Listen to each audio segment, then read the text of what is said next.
Are you truly alone? Tonight we delve into the abyss, into the chilling depths of true horror. These are not campfire tales spun from the threads of imagination. These are real stories, events that unfolded in the cold light of day, yet left behind a lingering darkness. Prepare yourself. What you are about to hear may steal your sleep, may make you question the shadows in your own home. 3 true tales that will keep you up tonight. Our first story takes us to the unforgiving, snow-swept Ural Mountains of Russia, 1959.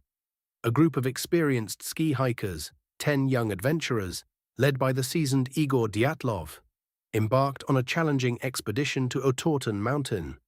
They were never seen alive again. Weeks later, a search party discovered their abandoned tent, slashed open from the inside. Scattered around were their belongings, their clothing, and their footprints leading down a slope towards a nearby forest. What happened that night?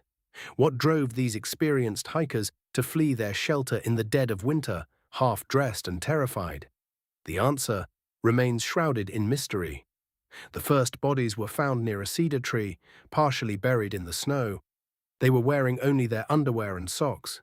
The remaining hikers were discovered further into the forest, some with horrific injuries. One woman's eyes and tongue were missing.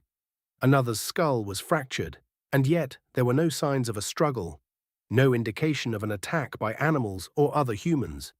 The official investigation concluded that the hikers died due to a compelling unknown force. What could have caused such a panicked and brutal end? Was it an avalanche? A secret military experiment gone wrong?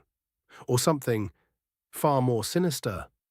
The Dyatlov Pass incident remains one of history's most baffling and unsettling mysteries, a stark reminder that even in the most familiar landscapes, unimaginable horrors can lurk. Our next tale unfolds in the quiet Bavarian countryside of Germany, 1922. The Hinterkaifeck farm, a remote and isolated homestead, became the scene of a brutal and unsolved crime. The Gruber family, Andreas and Kazilia Gruber, their daughter Victoria, and her 2 children, Kazilia and Joseph, along with their maid, Maria Baumgartner, were all murdered. But the events leading up to the massacre are what truly chills the blood. For months prior to the murders, Andreas Gruber had spoken of strange occurrences on the farm, footprints in the snow leading only to the house, but not away, the disappearance of the house keys, unexplained noises in the attic. He believed someone, or something, was living in his home. Then, on the night of March 31st, the family was lured to the barn, one by one, and brutally murdered with a mattock, a type of pickaxe. The killer then proceeded to the farmhouse and murdered the maid. The bodies were discovered days later. They were arranged in a disturbing manner, as if the killer had spent days living in the farmhouse. With the corpses, investigators found evidence that someone had been eating meals and tending to the fire. But who and why?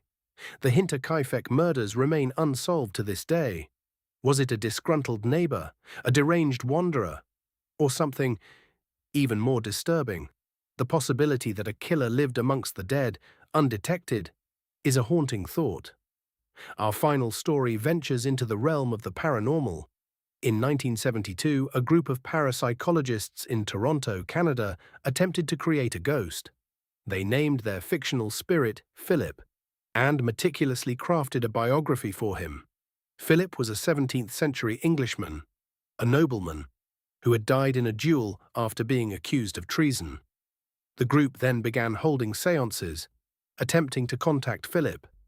At first, nothing happened. But then, strange occurrences began. The table would shake violently. Objects would move on their own, and the group began receiving intelligent responses to their questions.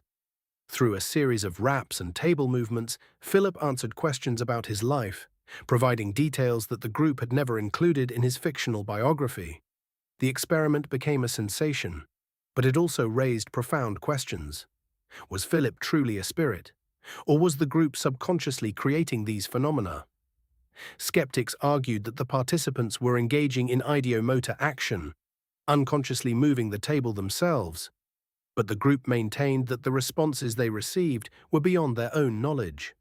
The Philip experiment remains a controversial and unsettling case. Did these parapsychologists succeed in creating a ghost?